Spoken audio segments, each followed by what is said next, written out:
Hi guys, welcome back to my channel. This is Alina Mirza and I'm back with a new vlog.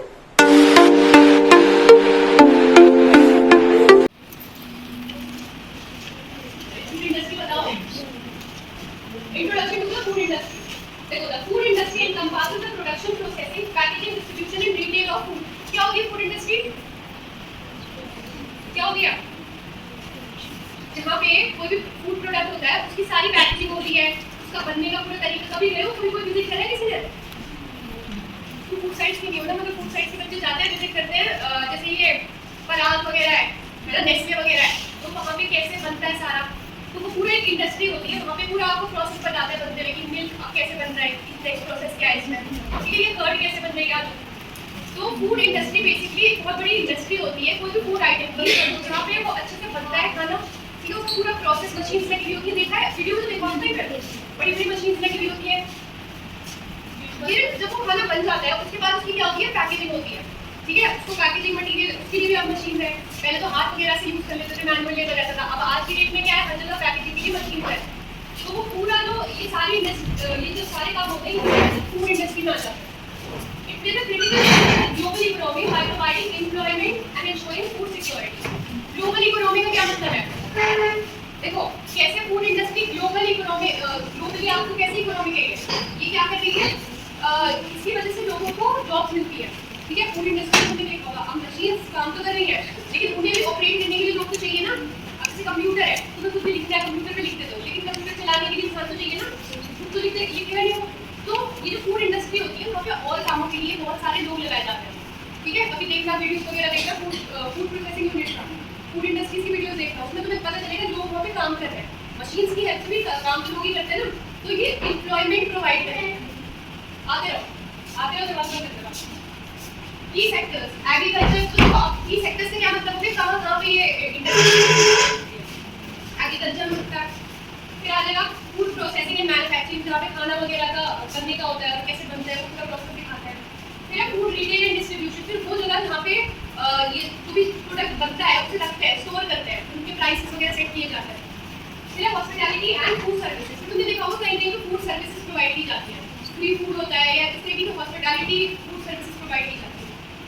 तो ये सारे क्या आ गए, food industry के sectors आ गए। देखो ऐसे देखा होगा कभी, इस तरीके से खाना बनता रहता है, लेकिन पूरा क्या है, फूड प्रोसेसिंग यूनिट आ गया। अब जैसे ये क्या दिखा है, ये क्या है, बेकरी प्रोडक्ट्स है, नहीं ये बेकरी प्रोडक्ट्स है, तो ये फूड इंडस्ट्री, मैंने पहला क्वेश्चन तुम लोगों से पूछा था, कोई भी फूड इंडस्ट्री का नाम बताओ, तो क्या बता सकते हो तुम, बेकरी प्रोडक्ट्स। फिर ये क्या हो रहा है यहाँ पे, यहाँ पे क्या हो रहा है, वेजिटेबल्स वगैरह का काम चल रहा है ना, तो ये सारे फूड सेक्टर आ गए। Components of the food industry, अब इनके क्या है कंपोनेंट्स, इनके कुछ ऐसे पार्ट्स होते हैं जैसे कि प्राइमरी प्रोडक्शन क्या होता है, agriculture, fishing and livestock farming, इसमें आता है कि एग्रीकल्चर जो भी आप एग्रीकल्चर जाके काम कर रहे हैं, जो भी प्रोडक्ट्स आते हैं तो वो सब आ जाएगा प्राइमरी प्रोडक्ट। फिर फिशिंग क्या होता है, जो लोग भी फिशिंग वगैरह होते हैं जाते हैं फिश को भी से पकड़ लेते हैं जहाँ से भी पानी वगैरह से, तो ये क्या है प्राइमरी प्रोडक्शन। ये सारी जो चीज़ें आती हैं वाले सेक्टर आते हैं, इसमें आते हैं प्राइमरी प्रोडक्शन। लाइवस्टॉक फार्मिंग, इसमें भी क्या होता है कि वो कैटल वगैरह गाय वगैरह रहती है, चारा वगैरह चलने के लिए एक जगह रखा जाता है, तो ये सारे प्राइमरी प्रोडक्ट। फिर प्रोसेसिंग एंड मैन्युफैक्चरिंग, इसमें क्या होता है transformation of raw agriculture product to consumable food. Primary production हमने यहाँ से रॉ फूड मटीरियल ले लिया, ठीक है, तो सेकंड यूनिट आता है प्रोसेसिंग एंड मैन्युफैक्चरिंग। इसमें क्या होता है, इसमें होता है जो भी रॉ एग्रीकल्चर प्रोडक्ट्स है हमारे पास, ठीक है, उनको बनाया जाता है किसी अलग अलग खाने में। मिल्क क्या, मिल्क हमने प्राइमरी प्रोडक्शन के थ्रू ले लिया, अब मिल्क के प्रोडक्ट्स बनाओगे, मिल्क के तो बहुत सारे प्रोडक्ट्स होते हैं, क्या क्या मिल्क प्रोडक्ट बताओ, पनीर है ना, किसने क्या सेकंड क्या हुआ, हंसी वाली है, खड़ी हो, क्या हो गया, ऐसे हंसती रहती हो, ठीक है। फिर distribution and retail, supply chain that deliver food to consumers including supermarket, online retailers and restaurant. Distribution retail में क्या आ गया, ये सप्लाई चेन्स बनी होती है, इसमें क्या होता है कि जो भी चीज़ तुम्हारी बन रही है, प्रोडक्ट बन गया इंडस्ट्री में, उसके बाद उसे कंज्यूमर तक पहुंचाना, ठीक है, वो जो रिटेलर शॉप्स होती हैं वो सारी ये सब आ जाएंगे डिस्ट्रीब्यूशन एंड रिटेल में। फिर फोर्थ यूनिट आ जाएगा फूड सर्विसेज, फूड सर्विसेज में क्या आ जाएंगे आपके रेस्टोरेंट है ना, फिर आपके कैफे हो गए, ये फूड सर्विसेज जैसे स्कूल है, हॉस्पिटल है, सब में खाना बनाना है, हॉस्पिटल जा रहे हो, तो ये सारे क्या आती है, फूड सर्विसेज प्रोवाइड की जाती है। तो ये क्या है, कंपोनेंट है, फूड इंडस्ट्री के कंपोनेंट्स है, मतलब फूड कहाँ से कहाँ पहुँच गया, कहाँ था पहले, सबसे पहले कहाँ था, प्राइमरी प्रोडक्शन हुआ, प्राइमरी प्रोडक्शन कहाँ पे हुआ, वो मेरा क्लास में मुझे आवाज चाहिए थोड़ा सा, इसी से टॉपिक कोई ऐसा मुश्किल तो है नहीं, इतना तुम लोग तो बेसिक टॉपिक्स में रखे हुए है ना, तो बेसिक नॉलेज तो होनी चाहिए, क्लास में बोलना पड़ेगा, नहीं समझ आ रहा तो मुश्किल हो रहा है, प्राइमरी प्रोडक्शन समझ आ गया, उसके बाद क्या हुआ, मैन्युफैक्चरिंग हुआ फूड, फिर डिस्ट्रीब्यूट हो गया और फिर फूड सर्विसेज प्रोवाइड की जाती है, तो ये कंपोनेंट है। चलो अब ये है, देखो सुनो, तुम लोगों को जिन्हें इंग्लिश में प्रॉब्लम हो रही है, हिंदी के ज्यादातर हो सकते हैं, हिंदी के बच्चे हो, है ना, मैं पढ़ा तो हिंदी में ही हूँ, तो समझ तो आ रहा है ना, मैं स्लाइड इंग्लिश में है, लेकिन तुम्हारे पास जो मॉडल वगैरह है वो सारे हिंदी में, ठीक है, तो वो तो तुम पढ़ते रहना, ये बैठ के समझने से, ये बहुत ही बेसिक चीज है, इससे तुम्हें थोड़ी सी नॉलेज होनी चाहिए कि हम सब्जेक्ट तुमने बुक सोर्सेज ले लिया, तुम्हारा साइंस से तो कोई कनेक्शन है नहीं, सारे आई थिंक आर्ट्स के बच्चे हो, है ना, बीकॉम और बीएड, तुम्हें थोड़ी सी बेसिक नॉलेज के लिए स्लाइड बनाई गई है, सिंपल स्लाइड है, कुछ ज़्यादा ऐसी मुश्किल चीज़ नहीं है तुम्हारे साथ, कोई चीज़ समझ नहीं आ रही है, इंग्लिश को कोई पढ़ नहीं आ रहा तो मैं से पूछ लेता हूँ। अब देखो, अब ये एक फ्लो चार्ट बना हुआ है और एग्जाम में भी सुन लो, आंसर जब लिखो तो ये नहीं कि बस आप करते रहो, मुझे इस तरीके की फ्लो चार्ट चाहिए, अपने आंसर में अच्छी तरीके से फ्लो चार्ट बनाओ, डायग्रामेटिक बनाओ, जहाँ जहाँ मुझे लगता है कि डायग्राम बन सकता है, क्योंकि फूड सोर्सेज सब्जेक्ट है ना, तो भी तुम्हें ऐसा लग रहा है कोई चीज़ है जिसमें डायग्राम की जरूरत है, तुम बना लिया करो, ठीक है, और ज़्यादा पढ़ने की जरूरत नहीं है, बेसिक आंसर जो क्वेश्चन पूछा उसका आंसर चाहिए बस। अब देखो यहाँ पे क्या हो रहा है, रिसोर्सेज है, ठीक है, जो भी हमारे पास रॉ मटेरियल है उसका प्रोडक्शन किया जा रहा है, ठीक है, यहाँ पे क्या हो रहा है, फार्मिंग प्रैक्टिसेस और टेक्नोलॉजी है, मतलब इसके थ्रू फार्मिंग प्रैक्टिसेस के थ्रू ये जो प्रोडक्शन हो रही है, कोई चीज़ हम चाह रहे हैं जैसे मिल गया है, ठीक है, तो हमने आगे फार्मिंग प्रैक्टिसेस करी, हम फार्मर ने क्या करा, मिल्क नहीं राइस वगैरह क्योंकि उसकी फार्मिंग होती है राइस की, तो वहाँ से आपने रॉ मटेरियल निकाल लिया, फिर नेक्स्ट उसमें जाओगे फूड प्रोसेसिंग होगी उसकी, फिर जो फूड प्रोसेस हो जाएगा तो उसका ट्रांसपोर्ट भेजा जाएगा, फिर पॉलिसी सपोर्ट, फिर वहाँ पे ऐसा भी होता है कि आपके क्वालिटी अच्छी है कि नहीं, इसलिए जाता है टेस्ट होने, है ना, ऐसे थोड़ी कोई भी उठा के फूड भेज दो, उसकी क्वालिटी टेस्ट करना बहुत इंपॉर्टेंट है। अभी हमने ऑडिटेशन की वर्कशॉप लगाई थी, देखी थी कौन कौन बच्चों ने देखी थी वहाँ के, तुम लोग आए थे, हुनर हाट में आए थे, कौन कौन आया था हुनर हाट में, बस एक बच्चा आता पूरी उसमें से, बस एक, अब तुम सब्जेक्ट तो लेके बैठ गए फूड सोर्सेज, तो थोड़ा इंटरेस्ट भी तो लो, अब जब वो हुनर हाट लगा हुआ था, वहाँ पे हमने ऑडिटेशन की वर्कशॉप लगाई थी, तो तुम लोग को आगे देखनी चाहिए थी वो, उसमें हम क्या बता रहे थे आपको कि मिल्क है, मिल्क को कैसे टेस्ट करना है ना, ये सारी चीज़ें स्पाइसेस आपके घर में जो भी आ रहे हैं सही आ रहे हैं नहीं आ रहे हैं, उनकी टेस्टिंग हो रही थी, तो अब तुमने सब्जेक्ट लिया, थोड़ा सा उसके बारे में पढ़ने के लिए आया करो, उसमें कॉम्पिटिशन में कितने बच्चों ने पार्ट लिया, और बस, और किसी ने पार्ट ही नहीं लिया, क्यों, नाम लिखवाना तो तुम लोग पढ़ना देते, तो फूड साइंस के फंक्शन में भी तो पार्ट लिया करो फिर, अब जब क्लास ले रहे हो तुम इसकी, तो फंक्शन में क्यों नहीं आते, मैंने तुमसे कहा था कंपल्सरी है, क्यों नहीं है, चाहे बेकार पोस्टर बनाते लेकिन पार्ट लिया करो, ठीक है, तुम लोग क्लास लेते हो, और मैं अपनी क्लासेस लेते हो या छुट्टी छुट्टी के लिए बैठ जाते हो, कौन कौन रेगुलर क्लासेस लेता है, रेगुलर क्लासेस सब लेते हैं, ना भी नहीं लेंगे, चलो, characteristics of the food industry, अब फूड इंडस्ट्री जो उसके कुछ कैरेक्टरिस्टिक्स हमें याद करनी है, हाईली फ्रैगमेंटेड, मैं पूछूंगी क्वेश्चन तो ध्यान से याद करना चाहिए, किसी को भी उठा के पूछूंगी आप बुला के, ठीक है,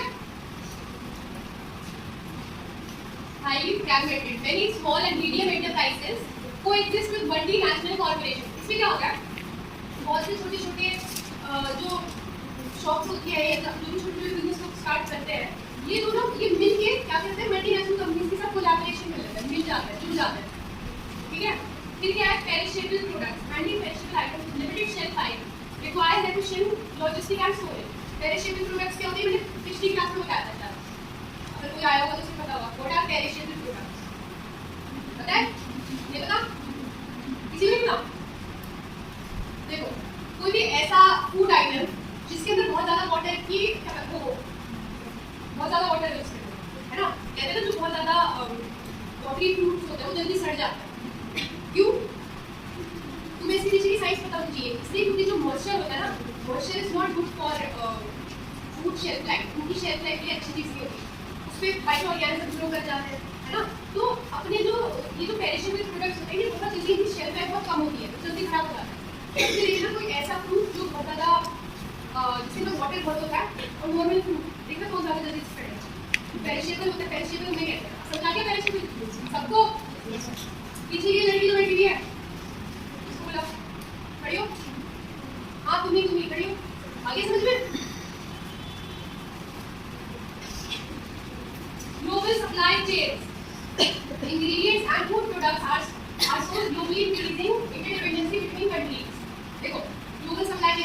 क्या नाम है समझा रहे थे, मतलब पूरे वर्ल्ड में, ठीक है, पूरे वर्ल्ड में इनकी सप्लाई चेन है, इंपोर्ट एक्सपोर्ट का बिजनेस होता है कि एक कंट्री से दूसरी कंट्री में प्रोडक्ट जा रहे हैं ना, जो जहाँ की स्पेशलिटी होती है वो वहाँ वो लोग क्या करते हैं, दूसरी कंट्री में भेज करते हैं प्रोडक्ट, ठीक है, तो इसको कहते हैं ग्लोबल सप्लाई चेन। फिर आता है इनोवेशन। इनोवेशन में क्या है, constantly evolving due to change in consumer demands. Innovation में कॉन्स्टेंटली मतलब अलग अलग तरीके के प्रोडक्ट सोसाइटी में बनते जा रहे हैं, ठीक है, इनोवेशन लोग अलग अलग तरीके की कोशिश कर रहे हैं। जैसे राइस है, बायोटेक्नोलॉजी में है, जैसे नॉर्मल राइस है, ये लोग क्या करते हैं, जेनेटिक इंजीनियरिंग के थ्रू राइस के अंदर विटामिन ए जो है वो इनकलकेट करा देते हैं, ठीक है, जेनेटिक इंजीनियरिंग के थ्रू राइस के अंदर विटामिन डलवा देते हैं, कौन सा विटामिन ए। तो उससे क्या होता है, उससे राइस की जो न्यूट्रिशनल कैपेसिटी होती है, न्यूट्रिशन उसका बढ़ जाता है। तो उसे कौन सा राइस कहते हैं, बायोटेक्नोलॉजी जो प्रोडक्ट प्रोड्यूस करती है राइस, उसे कहते हैं गोल्डन राइस। सुना तो होगा गोल्डन राइस ना, तो गोल्डन राइस कैसे बना, जेनेटिक इंजीनियरिंग के थ्रू। तो इसको कहते हैं इनोवेशन, खाने में कैसे इनोवेशन करती है। तो आजकल बहुत तरीके की टेक्नोलॉजी है, फॉर एग्जांपल हेल्थ फूड है, प्लांट बेस्ड ऑटोमेटेड है, कन्वीनियंस फूड। नेक्स्ट क्लास में अगर नेक्स्ट क्लास होती है, अगर कंप्लीट नहीं हुआ है, खाने में कैसे इनोवेशन करती गई है। तो आजकल बहुत तरीके की टेक्नोलॉजी है, फॉर एग्जांपल हेल्थ फूड है, प्लांट बेस्ड ऑटोमेटेड है, कन्वीनियंस फूड। नेक्स्ट क्लास में अगर नेक्स्ट क्लास होती है, अगर कंप्लीट नहीं हुआ आगे, तो नेक्स्ट क्लास के लिए कन्वीनियंस फूड के बारे में सब पढ़ के आएंगे, ठीक है, किसके बारे में पढ़ के आएंगे, कन्वीनियंस फूड। किसी को पता है अभी नहीं पढ़ के आ रहे हैं, याद दिला दो मुझे, कौन याद दिलाएगा, दिलाओगी, क्या नाम है तुम्हारा, फायजा, ठीक है, फायजा याद दिला दो।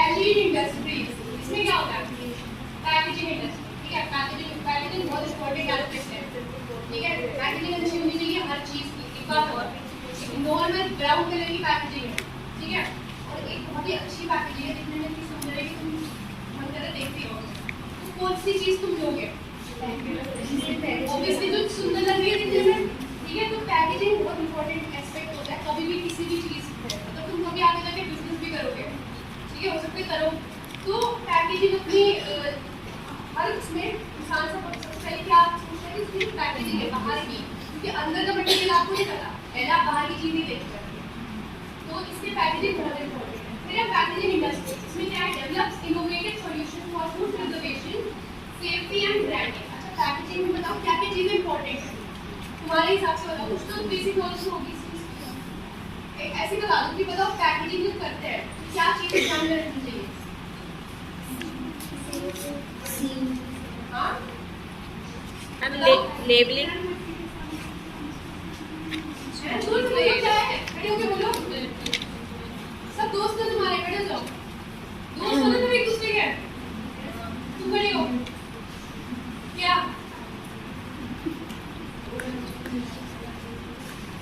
खड़े हो, ये तुम लोग तो कुछ वही नहीं कर रहे हो बिल्कुल। पैकेजिंग की कुछ बता नहीं सकते, पैकेजिंग क्यों इम्पोर्टेंट होती है, क्या क्या चीजें देखनी चाहिए, देखो, एयर टाइट, एयर टाइट होनी चाहिए पैकेजिंग, है ना, And energy date. हाँ Energy dates. हाँ, देखो, और एक चीज़ क्या होती है, ऐसी पैकेजिंग मटेरियल बहुत इंपॉर्टेंट है पैकेजिंग।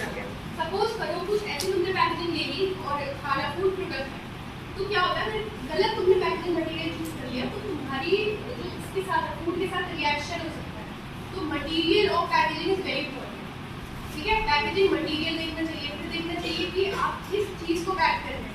अगर कोई कैंड प्रोडक्ट है ना, जिसमें एयर टाइट पैकेजिंग चाहिए, तो ऐसी पैकेजिंग यूज करो, जैसे पिकल्स है, इस तरीके की चीज़ है, तो आप देखते हैं जार होते हैं उनके लिए, तो हर मटेरियल के हिसाब से उनकी पैकेजिंग डिफरेंट होती है, ठीक है, तो सबसे इम्पोर्टेंट है मटेरियल। क्यों इम्पोर्टेंट है, क्योंकि वो हर फूड प्रोडक्ट के साथ अलग अलग रिएक्ट कर सकते हैं। प्लास्टिक है, प्लास्टिक की चीज़ों में बोलते हैं नहीं खाना चाहिए कुछ भी गर्म, सुना है ना ये, क्यों सुना तो है, लेकिन क्यों बताओ, कैंसर कॉजिंग हो जाता है, रिएक्शन हो जाता है प्लास्टिक के साथ, गर्म जब मिलेगा ना, तो केमिकल रिएक्शन एक बहुत इंपॉर्टेंट एस्पेक्ट है, तो इसलिए ध्यान रखो कि किस चीज़ में खा रहे हो, क्योंकि इससे बहुत फर्क पड़ता है। आप कुछ ऐसे बर्तन होते हैं किचन में जो खाते आ रहे हैं, लेकिन अब हमें पता चल रहा है उसको खाने ही नहीं चाहिए, है ना, तो हमेशा इस चीज़ पे ध्यान रखो, जिस चीज़ में खा रहे हो वो उसके साथ कोई रिएक्शन ना हो आपके फूड में। ज़्यादातर सबसे अच्छा मटेरियल कौन सा रहता है वैसे किचन कॉपर कॉपर स्टील भी सही है, हाँ स्टेनलेस स्टील भी सही है। मैम बहुत सी जो पैकेजिंग होती है मैम उनमें बोलते हैं प्रिजर्वेटिव डाला जाता है जिससे खाना जल्दी खराब नहीं होता है। मैम ये प्रिजर्वेटिव क्या है अगर खाना जल्दी प्रिजर्वेटिव क्या है? हाँ मैम देखो प्रिजर्वेटिव बेसिकली खाना जो होता है ना तुम्हारा उसकी शेल्फ लाइफ बढ़ाने के लिए कि आप प्रिजर्वेटिव डाल देते हैं ताकि वो लंबे टाइम तक स्टोर हो सके, उसे कहते हैं प्रिजर्वेटिव। तो प्रिजर्वेटिव हर तरीके का हो सकता है, जैसे कि अब मुझे नहीं पता ये जो पैकेजिंग मटेरियल बोल रही हूँ ये तो मैंने कभी सुना नहीं कि पैकेजिंग मटेरियल में प्रिजर्वेटिव डाल देता है, अलग से डाल देता है प्रिजर्वेटिव। हाँ मैम जैसे हम लोग जैम वगैरह बनवाते हैं फूड साइंस की लैब में, तो जैम में क्या होता है कि अगर आपको वो स्टोर करके रखना है तो उसमें बेंजोइक एसिड डालते हैं। बेंजोइक एसिड क्या है? एक प्रिजर्वेटिव है। वो क्या करता है, अभी आपने जैम अभी खानी है, आपने खानी, अब आपको उसे स्टोर करके रखना है, सिट्रिक एसिड डालते हैं, तो सिट्रिक एसिड डाल के रख दिया। सिट्रिक एसिड क्या है? उसकी स्टोरेज लाइफ बढ़ाता है, ठीक है। तो कुछ ऐसे सॉल्ट भी प्रिजर्वेटिव है, मीट पे, हाँ मीट वगैरह पे लगा के। मैम बट ये भी बोलते हैं कि प्रिजर्वेटिव डालना नहीं चाहिए। नहीं, ऐसा कुछ भी नहीं है। प्रिजर्वेटिव नेचुरल प्रिजर्वेटिव अच्छे होते हैं, लेकिन आर्टिफिशियल भी चीजें बनने लगी आज की डेट में, है ना। देखो हर चीज नेचुरल होती है और इसके भी काइंड होते हैं क्या? हाँ बहुत ज़्यादा काइंड होते हैं। देखो जो नेचुरल प्रिजर्वेटिव होते हैं उसमें क्या क्या आ जाएगा आपका, सॉल्ट है, शुगर है, और ये आ गया, और क्या आ गया, सिट्रिक सिट्रिक एसिड, केमिकल है वैसे तो, लेकिन नेचुरल टर्मरिक, तो बहुत सारी ऐसी चीजें हैं। हाँ, लेमन नेचुरल प्रिजर्वेटिव। तो ये तो आ गए नेचुरल। आर्टिफिशियल में क्या होता है, जो लोग लैब में बनाते हैं या फिर इसमें गड़बड़ हो सकती है, कुछ हार्मफुल भी हो जाती है चीज़ें, जैसे कि फूड कलरिंग है। फूड कलरिंग तो सुना है ना कि हार्मफुल होती है, क्योंकि ज़्यादातर फूड कलरिंग को अच्छा बनाने के लिए, उसके कलर्स लाने के लिए लोग क्या करते हैं, आर्टिफिशियल फूड कलरिंग का यूज़ करते हैं, लेकिन वो हार्मफुल होती है। नेचुरल फूड कलरिंग है हमारे पास, क्या क्या है नेचुरल फूड कलरिंग बताओ? बेसन, बीटरूट, बेसन भी, हाँ बीटरूट, जो भी चीज़ जिससे कलर निकल रहा है तुम्हारे, जैसे बीटरूट बहुत अच्छा है एग्जाम्पल है इसका। और बताओ कोई नेचुरल फूड कलरिंग? हाँ टर्मरिक। तो ये डिपेंड करता है कि तुम कौन सा यूज कर रही हो, ठीक है। अच्छी बात है, बिल्कुल ऐसे मुझे क्वेश्चन चाहिए क्लास में जैसे इसमें पूछ रहे हैं। क्या नाम है तुम्हारा? मैम गिनी धवन। गिनी धवन। सब बच्चे पूछा करें क्लास में, है ना। इंटरेक्शन करोगे तभी तो मजा आएगा, हम बैठे रहोगे ऐसे। ये मटेरियल्स क्या है इसमें? आगे प्लास्टिक है, ग्लास है, मेटल्स है, बायोडिग्रेडेबल अल्टरनेटिव्स आ जाएंगे, ठीक है। अब एग्रीकल्चरल इनपुट्स, एग्रीकल्चरल इनपुट्स में क्या आ जाएगा आपका? अभी जो फर्टिलाइजर इंडस्ट्री होती है, फर्टिलाइजर्स पता है, सॉइल वगैरह की खाद वगैरह करने के लिए आते हैं फर्टिलाइजर, सीड्स है, पेस्टिसाइड्स है। हाँ है, पेस्टिसाइड्स क्या होता है? पेस्ट को मारने के लिए चलते हैं, है ना। जब जो भी फार्म वगैरह में होता है तो ये पेस्टिसाइड्स रहते हैं। इसमें भी होता है कि नेचुरल कुछ ऐसे होते हैं बहुत अच्छे होते हैं पेस्टिसाइड, कुछ बहुत हार्मफुल भी होते हैं। जैसे एक डीडीटी सुना है? डीडीटी सुना है? पहले एक बहुत इंपॉर्टेंट पेस्टिसाइड होता है डीडीटी, लेकिन वो बहुत खतरनाक है, ये तो उसे बैन कर दिया। तो पेस्टिसाइड्स के लिए अब रिप्लेसमेंट क्या आ रहा है? बायोपेस्टिसाइड्स। बायोपेस्टिसाइड्स सुना? बायोपेस्टिसाइड्स में क्या है कि केमिकल्स नहीं होते इसमें, ये भी नेचुरल रहते हैं, तो इसलिए इनको ऑल्टरनेटिव डालें। तो भी चीज़ मतलब खराब होती है तो लोग चाहते हैं कि उसको कोई अच्छा ऑल्टरनेटिव डालें। फिर logistic and cold storage, critical for maintaining food quality specially for perishable items, ठीक है। तो ये जो लॉजिस्टिक एंड कोल्ड स्टोरेज है इंपॉर्टेंट इसके लिए कि फूड की क्वालिटी बढ़े, ठीक है, स्पेशली फॉर पेरिशेबल आइटम्स के लिए। ये जो भी ये जो पेरिशेबल आइटम्स क्या होता है, पेरिशेबल आइटम में बताया था वाटर खराब होता है ना, जल्दी खराब हो जाता है। तो इसीलिए क्या होता है फूड क्वालिटी मेंटेन रहे इसलिए होता है कोल्ड स्टोरेज। कोल्ड स्टोरेज में क्या होता है कि ऐसा नहीं होता है जहाँ पे बिल्कुल ठंड होती है, और कोल्ड स्टोरेज को अपने फ्रिज में भी देखेंगे, फ्रीजर, ठीक है। फूड एडिटिव्स एंड इंग्रेडिएंट्स, अब फूड एडिटिव्स क्या होता है? इसमें ये याद रखना कि इनहैंस फ्लेवर इनहैंसर्स होते हैं, है ना। कोई भी खाना उसको फ्लेवर बढ़ाने के लिए डाल देता है, फिर टेक्सचर बढ़ाने के लिए डाल देते हैं, फिर प्रिजर्वेशन जैसे प्रिजर्वेटिव्स का क्वेश्चन पूछा तो ये कहाँ देंगे? फूड एडिटिव्स में आ जाएंगे प्रिजर्वेटिव। तो सबके अपने रूल है, जैसे इनहैंस फ्लेवर जो ये होते हैं फ्लेवर को इनहैंस करते हैं, फ्लेवर डालते हैं अलग, फिर टेक्सचर के लिए भी डालते हैं, फिर प्रिजर्वेशन के लिए प्रिजर्वेटिव डालते हैं, सबके अपने फंक्शन होते हैं। लेकिन ये क्या है? ये फूड नहीं है, फूड एडिटिव है, फूड की क्वालिटी को बढ़ाने के लिए, देखो ना, और अट्रैक्टिव बनाने के लिए, कलर, फूड कलरिंग, फिर न्यूट्रिशन। और कभी कभार क्या होता है, इसमें बायोटेक्नोलॉजी का बताया तुम्हें कि गोल्डन राइस, तो न्यूट्रिशन बढ़ाने के लिए भी फूड एडिटिव डाल सकते हैं। एग्जांपल आ जाएगा इसका preservative, sweetener and flavour enhancer. ठीक है, ये एक KFB sugar and allied industry होगी। ये जो हमने जिस इंडस्ट्री के बारे में पढ़ा है इसमें एक एग्जांपल है किस तरीके की होती है वो इंडस्ट्री। ये शुगर इंडस्ट्री है। फिर है international activities of the food industry. Time क्या हो गया? 1:45। हाँ 11:40 international activities of the food industry. Global trade में क्या है? Export and import of food products across borders. जैसे फूड प्रोडक्ट्स का ये होता है इंडिया से भेजते हैं बाहर की चीज़ आती है अंदर, तो एक्सपोर्ट क्या हो गया? मैम जो इंडिया से जाता है और जो बाहर से आता है हो गया, जो आता है वो हो गया।